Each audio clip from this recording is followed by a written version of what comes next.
Hello everyone, চলে এসেছি ছোট্ট একটা মিনি ব্লগ নিয়ে। তো এই ভিডিওটা অনেকদিন আগেকার ভিডিও। তো আমরা আজকে যাচ্ছি বসপুকুর ঠাকুরতলায় পুজো দিতে। এই পুজোটা মেনলি হয় অগ্রহায়ণ মাসের শেষ মঙ্গলবারে।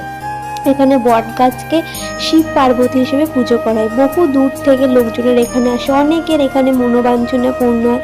এটা প্রায় 150 বছরের পুজো। এখানে ঢুকতেই, মেলায় ঢুকতেই রাস্তার দুপাশে ছোট ছোট অনেক দোকানপাট বসেছে।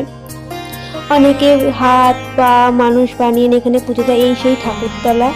আমরা এখানে পুজো দিলাম। পুজো দেওয়া কমপ্লিট হলে তারপরে আমরা এখানে বাড়ি থেকে খিচুড়ি নিয়ে গেছিলাম।